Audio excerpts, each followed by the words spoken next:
Olá, a paz do Senhor, que bom! Hoje estamos já na nossa lição de número 11. Para mim é uma satisfação muito grande estar aqui semanalmente, juntamente com você, que também está aqui semanalmente para aprender mais da Palavra de Deus e buscar mais subsídios para sua aula, para que sua aula realmente tenha conteúdo para os seus alunos e também para a sua vida. Porque quando nós ensinamos a palavra de Deus, primeiramente fala conosco, depois ela fala com a pessoa que está nos ouvindo. Para você que está aqui pela primeira vez, sou Jane Martins, professora e superintendente de Escola Bíblica Dominical. Seja bem-vindo, seja bem-vinda. Espero que goste deste conteúdo e que tenhamos proveito realmente para a nossa vida espiritual. Porque nós já sabemos que a nossa EBD, ela ensina e evangeliza ao mesmo tempo e evangeliza enquanto ela ensina. E hoje, na lição de número 11, nós vamos falar sobre o avivamento e a missão da igreja. O texto que foi tomado por base está em Marcos, capítulo 16, versículo 14 ao 20, versículo que estamos falando sobre ele em várias lições.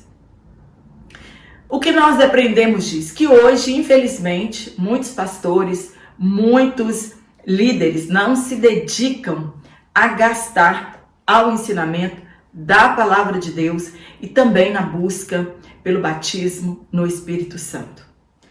O revestimento que recebemos é para propósitos específicos. Isso nós precisamos ter consciência de que se buscamos o batismo no Espírito Santo, esse revestimento, essa capacitação que vem do alto, são para propósitos específicos na obra de Deus. Capacitação para exercer com poder e autoridade a missão de evangelizar, seja uma pessoa ou mesmo o mundo inteiro. Para ter sucesso na evangelização, é preciso ter convicção da nossa fé. É preciso ter convicção do poder que há no Evangelho de Jesus Cristo. O poder de transformar vidas. Mesmo que para muitas pessoas o Evangelho de Cristo pareça loucura. Muitas pessoas dizem, eu queria ver o poder de Deus em ação, eu nunca vi o poder de Deus em ação. Quer ver o poder de Deus? Pregue o Evangelho. É a única mensagem do mundo que tem o poder de transformar pessoas, de transformar a vida das pessoas. Os milagres, ele tem o poder de atrair as pessoas para Cristo e elas então serem salvas. Mas é o Evangelho que salva vidas e transforma pessoas. Os discípulos de Jesus, eles pregavam o Evangelho por todas as partes. E Jesus cooperava com eles. E os sinais confirmavam a palavra pregada. Quer ver milagres? Pregue a palavra de Deus. O poder de Deus, ele é manifestado por intermédio do Evangelho, da pregação da cruz de Cristo, que também é poder e sabedoria de Deus. A nossa responsabilidade individual ou coletiva é obedecer o ID de Jesus, anunciar o Evangelho a toda criatura, e ninguém escapa desse chamado. Para com essa ideia absurda que você faz missão apenas contribuindo ou apenas orando.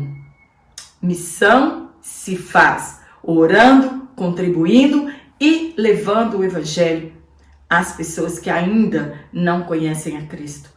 É nosso dever evangelizar. Talvez não tenhamos uma chamada transcultural, ou uma chamada nacional, ou uma chamada regional, mas todos nós temos uma chamada para evangelizarmos todos aqueles que estão à nossa volta. E temos o dever de fazermos discípulos, que é a tarefa mais difícil.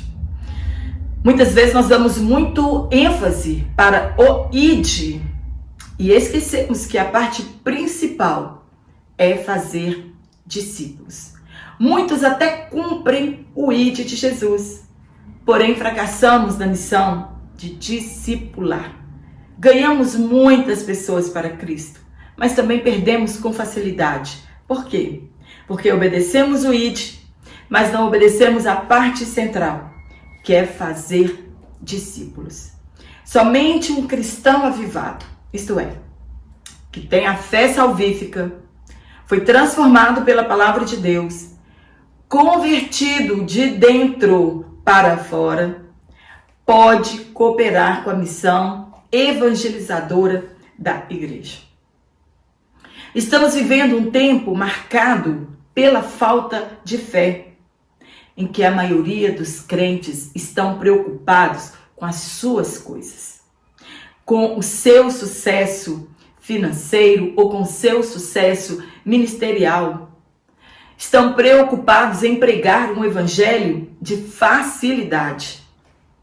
Paulo nos exortou que se alguém anunciar outro evangelho, outro Jesus, outro Espírito, não podemos receber, pois sofreremos se nos afastarmos da simplicidade que há em Cristo. O Evangelho, ele é muito simples, não tem nenhuma complicação. O que precisamos é do avivamento espiritual para cumprir a nossa missão evangelizadora. Sem este poder, sem essa capacitação, não cumpriremos o nosso chamado. Quando anunciamos o Evangelho de Cristo, é porque somos comprometidos com o reino de Deus.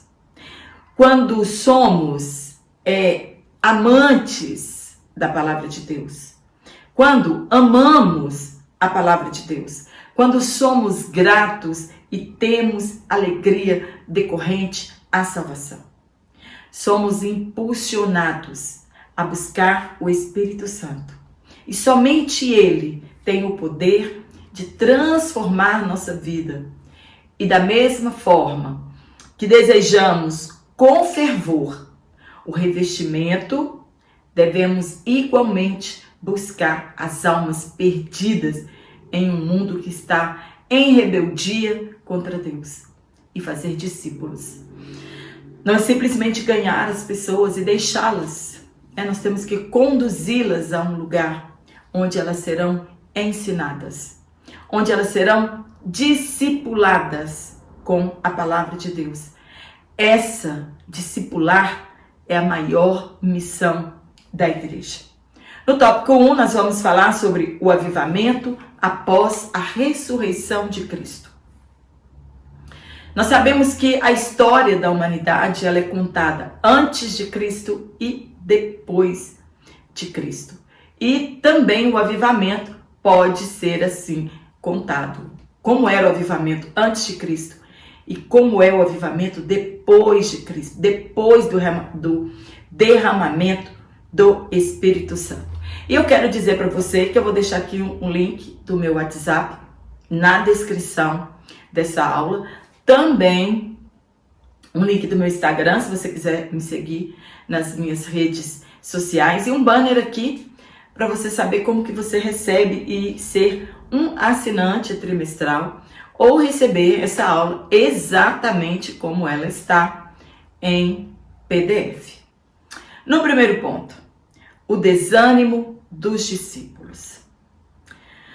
Sabe quantas vezes Jesus disse aos discípulos que ele seria entregue aos malfeitores, que ele padeceria, que ele seria morto e ressuscitaria ao terceiro dia? Diversas vezes.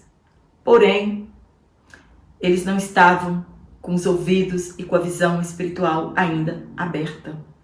Foram inúmeras vezes, mas eles estavam dormindo espiritualmente. Não conseguiram assimilar a realidade do plano da salvação. Eles tinham apenas um único desejo: de que o Messias os libertassem do jugo romano e devolvessem-lhes o reino. Este era o desejo dos judeus daquela época de Jesus. Depois da morte de Jesus, a chama apagou dentro deles, perderam a esperança e esqueceram-se das palavras de Jesus. Ficaram acuados, com medo de acontecer com eles a mesma coisa que aconteceu com Jesus Cristo. Na verdade, eles perderam a esperança. Esqueceram-se de todo o poder quando foram enviados de 2 a 2. Jesus, ao ressuscitar, ele apareceu primeiramente a uma mulher, Maria Madalena. Entretanto, os discípulos não acreditaram no testemunho dela. A situação da mulher no século I, entre os judeus, ela era muito desconfortável. Para os maridos, as mulheres eram propriedades e eles poderiam fazer delas o que eles bem entendessem. A tradição rabínica, ela não permitia que uma mulher servisse de testemunha em um tribunal. Então, como eles creriam que Jesus, sendo judeu, apareceria pela primeira vez a uma mulher. Porém, Jesus, ele não tinha preconceitos e provou isso aparecendo a Maria Madalena. E não se abalou por isso. Ela afirmou veemente que ela havia visto Jesus. Maria Madalena, ela não temeu os preconceitos daquela época e disse para eles: eu vi o Messias. Eles estavam desolados e ainda receberam a notícia por intermédio de uma mulher. Não, esse fato não era real. Muitos obreiros do Senhor, que outrora eram animados para fazer a obra do Senhor, infelizmente, estão desanimados, abandonaram o primeiro amor. Muitos líderes desanimam as pessoas de fazerem a obra devido a muitos protocolos. Hoje, para você fazer missão, são muitos protocolos, são muitas coisas que precisam fazer. Enquanto que no século I, oravam e o Espírito Santo enviava e a igreja sustentava essas pessoas. No ponto 2, a aparição de Jesus aos discípulos. No mesmo dia da ressurreição, Jesus, depois que apareceu para Maria Madalena, ele apareceu aos 2 discípulos que estavam a caminho de Emaús, que quando Jesus se revelou para eles, regressaram rapidamente a Jerusalém, quase mais de 11 quilômetros, né, eles tiveram que percorrer, e contaram as boas novas aos discípulos, que também não creram. E por fim, nesse mesmo dia, Jesus apareceu aos 11. Não creram mesmo vendo. Tomé não estava presente e não creu nos discípulos, que a princípio pensavam ser Jesus um espírito. Mesmo eles tendo contado que Jesus assoprou sobre eles o Espírito Santo, mesmo voltando a aparecer daí 7 dias, eles continuaram desanimados. Faltava algo para eles. Voltaram a pescar novamente, mesmo sabendo que Jesus já havia ressuscitado. Será que também não estamos assim, desanimados? Mesmo sabendo que Jesus voltará, porque ele prometeu, estamos cuidando de nossas coisas. Abandonamos o primeiro amor, estamos desanimados e, por que não dizer, frios espiritualmente. não temos a mesma alegria, o mesmo amor, a mesma gratidão por tudo que Jesus fez por nós. Quantos obreiros, quantos cristãos, entre aspas, estão pescando uma hora dessa, desanimados de fazer a obra de Deus e já não creem mais na volta de Jesus, que ele tanto falou que vai voltar. Por isso, como os discípulos, nós estamos desanimados. No tópico 3, o avivamento após a ressurreição. A missão de Jesus já estava concluída. A ressurreição de Jesus era o último passo para a conclusão do plano de redenção. Agora os discípulos já tinham sido treinados por 3 anos e meio. Hora de formar a grande comissão para levar aos confins da terra a mensagem do Evangelho. A ordem de Jesus para eles era esperar o revestimento do alto para concluir com excelência e poder o chamado à evangelização. Jesus prometeu o poder do alto, autoridade sobre doenças e sobre os demônios também. O que eles deveriam fazer era pregar o Evangelho. Sem a pregação do Evangelho, não há poder. Não há cooperação de Jesus e não haverá sinais confirmando a pregação da palavra. Esses sinais, esse poder está à nossa disposição também. O que precisamos fazer é ir pregar o Evangelho. Esse ir é um vocativo, mas também com um sentido de gerúndio. É indo, não é ir uma vez, é indo constantemente. Enquanto a igreja estiver aqui, ela tem que estar indo a todos os lugares para pregar o Evangelho.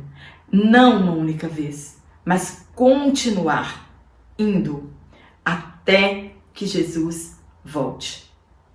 Jesus usou muitas pessoas com poder para cumprir o chamado da grande comissão.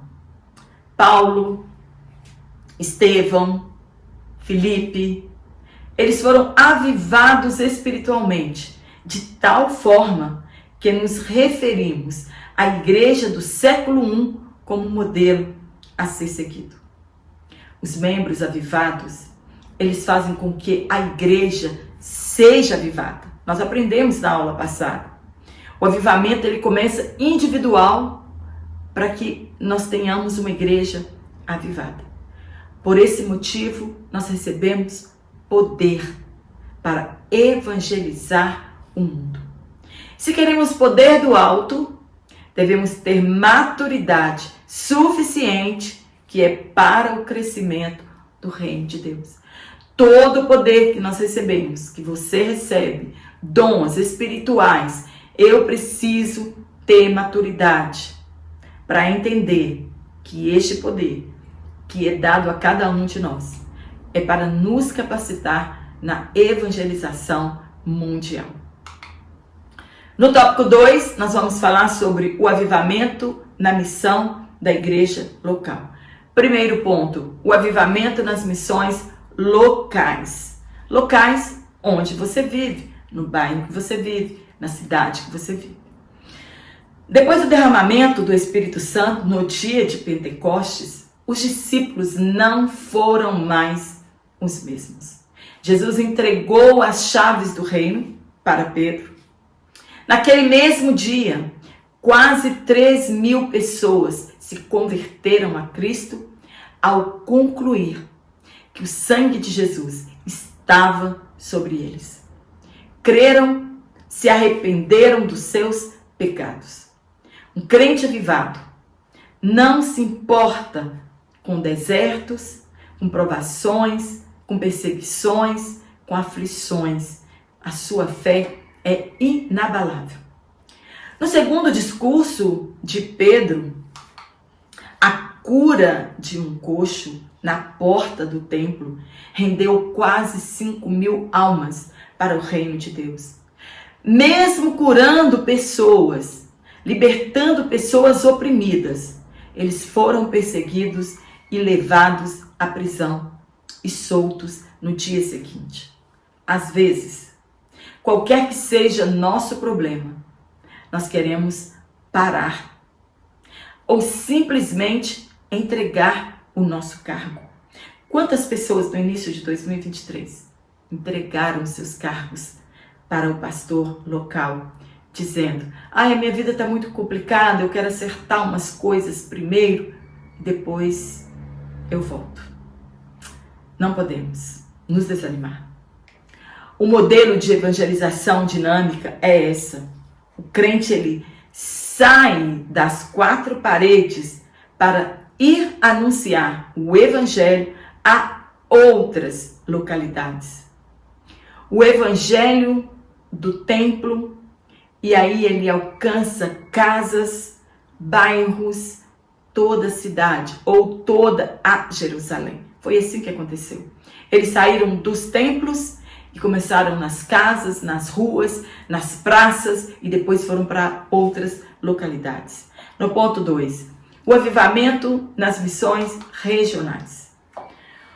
O conforto em que eles estavam vivendo, os crentes revestidos de poder, essa não era a ordem inicial de Jesus. A ordem foi Jerusalém, Samaria, Judeia e até os confins da terra. Não uma de cada vez, mas foram evangelizadas simultaneamente. Sua cidade é Jerusalém. O seu estado é a Judeia. Os outros estados é Samaria e outros países, os confins da terra. Será que já oramos pedindo a Deus nosso bairro, a nossa cidade? Será que temos esse compromisso de evangelização? Será que já oramos pedindo a Deus nosso estado, nosso país? Será que estamos avivados o suficiente para não ficarmos de boca fechada e não evangelizarmos as pessoas? Houve homens na história dos avivamentos que foram incendiados pelo Espírito Santo e se voluntariaram à obra de Deus, se entregando a Jesus para a obra missionária. D.L. Moody, ele prometeu a Jesus que não encerraria um dia sequer sem evangelizar uma pessoa. John Knox, que está citado na nossa lição, ele orava incessantemente à noite, pedindo a Deus que ele desse à Inglaterra. Será que nós vamos deixar isso só para as histórias do passado? Ponto 3. As missões regionais atualmente. Será que estamos esperando uma grande perseguição para cumprir a tarefa da grande comissão? É isso mesmo que nós estamos esperando? Nossas igrejas precisam se despertar para a evangelização. Precisamos individualmente, avivados, avivar nossas igrejas e sairmos do comodismo que estamos vivendo na atualidade. Falta de fé, falta de incentivo, falta de amor aos perdidos. É o que está acontecendo hoje. O avivamento, ele sempre é uma intervenção feita por Deus. E nós precisamos estar preparados para este tempo. Devemos ter uma vida de oração, leitura da palavra de Deus e uma vida santificada. Como queremos ser usados por Deus neste século e influenciar gerações se o principal nós não sentimos prazer em fazer? Orar. Todos os avivamentos são resultados de uma oração constante e de oração fervorosa. Precisamos nos relacionar com Deus por intermédio da oração. Vivemos em um país de liberdade religiosa. E isso deveria ser um combustível para avançarmos com o reino de Deus. Devemos orar e pedir a Deus que nos dê o Brasil e que ela seja realmente uma nação rendida a Cristo. No último tópico, no tópico 3, nós vamos falar sobre o avivamento e as missões transculturais. O desejo de Deus nunca foi o exclusivismo de Israel, mas que todas as nações fossem salvas. E para isso, escolheu um povo que fizesse o nome de Deus conhecido entre as nações. E a igreja, ela tem a mesma função: tornar o evangelho de Jesus Cristo acessível a todas as nações e povos, independente do credo religioso. O mundo precisa conhecer o amor de Deus e que somente Ele é o único Deus. Para que isso aconteça, precisamos obedecer o ide de Jesus e fazer discípulos. A igreja primitiva, ela rompeu as fronteiras e levaram o evangelho de Jesus até os confins da terra. Deus, ele salva pessoas em todos os lugares para que isso se torne possível. No dia de Pentecostes, foi um exemplo da estratégia usada por Deus para levar o evangelho a diversos povos em um único acontecimento. Haviam pessoas ali de todos os lugares, judeus dispersos em outras nações, medos, partos, elamitas, da Mesopotâmia, da Judéia, Capadócia, Ásia, Frígia, Panfilha, Egito, Líbia, Cirene, romanos, da Arábia, Creta. A semente, ela estava sendo espalhada entre os povos. Era o início das missões transculturais. Seria a maior colheita feita em apenas um único dia. A partir daí, dependeria dos homens dispostos a fazer a obra de Deus. Mesmo esses países cujas fronteiras são fechadas para o evangelho, mesmo que a Bíblia seja proibida, eles já tiveram contato com o evangelho de Jesus. Ponto 1. A primeira igreja missionária. O evangelho somente saiu das fronteiras de Jerusalém quando uma perseguição fora levantada com o objetivo de silenciar o povo de Deus. Depois do apedrejamento de Estevão, suscitou uma perseguição contra os cristãos.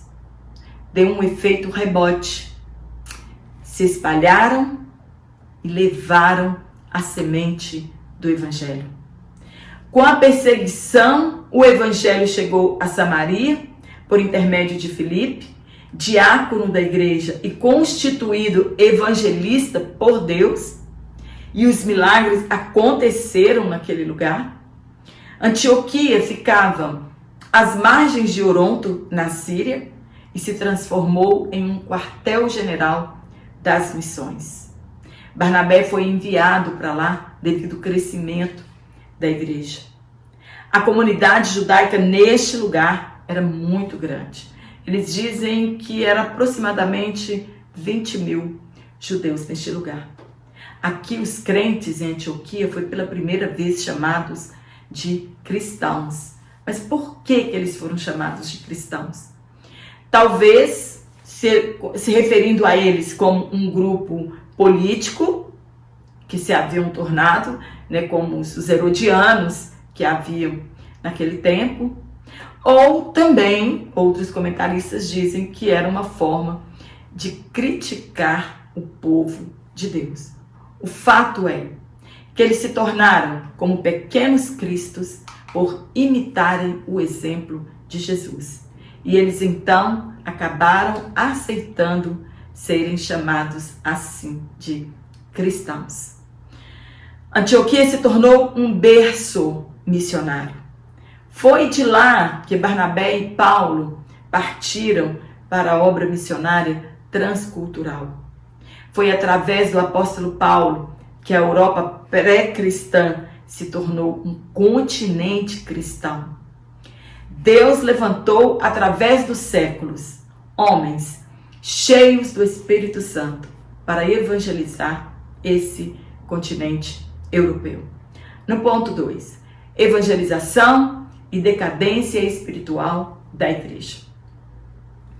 A igreja, ela não pode se achar autossuficiente, mas que eternamente ela depende do Espírito Santo.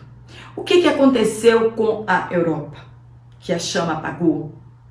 Porque a chama do Espírito Santo saiu daquele lugar. Foi a partir da Europa que os grandes avivamentos se espalharam pelo mundo. Nas Américas, o evangelho chegou aqui por intermédio dos peregrinos. Os peregrinos, eles eram protestantes puritanos, que incluíam muitos separatistas. Eles fugiram da Europa, da Inglaterra, em 1620, devido à perseguição religiosa que eles encontraram. Se instalaram primeiramente nos Estados Unidos, se estabeleceram em Plymouth, e hoje é chamado de Massachusetts, se consideravam povo de Deus rumo à terra prometida. Alcançou a África, destacou-se com David Livingstone, de 1841 a 1873, ganhando muitas almas para o reino de Deus. Foram movimentos extraordinários que se espalharam para outros lugares. Hudson Taylor é chamado de, entre aspas, o pai das missões no interior da China, entre 1853 a 1905, em Xangai. Era um país extremamente anticristão. Muitos outros seguiram o mesmo caminho, se gastando na obra de Deus a partir do avivamento na Europa. Hoje apenas, diz a estatística, que 5% da população da Europa frequentam uma igreja. O que aconteceu? Esfriamento espiritual. Deixaram de amar as almas e por isso pararam com a evangelização. Tornou-se carente das orações de todos. Foi um berço de missionários para o mundo e, infelizmente, tornou-se um dos lugares mais carentes do Evangelho de Cristo no mundo. Consequência do comodismo, da falta da busca incessante do avivamento espiritual. Não é porque você acha que você está avivado que nós devemos deixar de buscar por este avivamento em nossas vidas. Não somos autossuficientes, somos dependentes do Espírito Santo e por isso não podemos deixar de buscar pelo avivamento constante. A igreja brasileira, ela precisa rever seus conceitos sobre avivamento. Segundo a pesquisa de 2010, somos o segundo país que mais envia missionários para o mundo. Porém, estamos sob um esfriamento espiritual generalizado. Devemos nos despertar, senão nos tornaremos uma Europa. No ponto 3, clamor pelo avivamento espiritual. A missão transcultural, ela cumpre a última etapa da ordem de Jesus, entre aspas, até os confins da terra. Sem o avivamento espiritual, é impossível cumprir a ordem de Jesus. Isso deve começar pelos pastores, pelos líderes e também pelos dirigentes. A ordem é para todos e não apenas para um e para outro. Nós devemos clamar por um avivamento espiritual que Deus intervenha na história outra vez. Devemos pedir ao Senhor que aviva a tua obra no meio dos anos. Avivamento requer humilhação diante de Deus, arrependimento dos nossos pecados, mudança de comportamento. Somente assim Deus nos ouvirá e responderá o nosso clamor favoravelmente. Amém? Espero ter te ajudado com este comentário. Se você gostou, dá um curtir, compartilhe em suas redes sociais. Se você ainda não é inscrito no meu canal, se inscreva para que meu canal continue crescendo. Comente em minhas aulas, o seu comentário é muito importante para que o YouTube então sugira minhas aulas para outras pessoas. Se está sendo uma bênção para você, compartilhe para que também seja uma bênção na vida de outras pessoas. Eu quero mandar um abraço aqui para as pessoas que me pediram. Me desculpe a demora, mas algumas pessoas... Mas, Jane, manda um abraço aqui para nós. Então, eu quero mandar um abraço para nossa irmã Sandra Maria, na AD em Buris de Abrantes, em Camaçari. Domingos Catarina, da AD Ministério Laranjeiras Velhas. Para nossa irmã Edna Bárbara, da Igreja Batista Missionária Renovada, em Simões Filho, na Bahia. Para nossa irmã Francisca Lopes, em Santo Antônio dos Lopes, em Maranhão. E também para Valdeci Silva, em Itajuípe, na Bahia. E também quero mandar um forte abraço para você, que está aqui semanalmente, comenta nas minhas aulas, tem orado por mim, realmente, sou carente das orações. Então eu te aguardo aqui na nossa próxima aula, se Deus assim nos permitir então.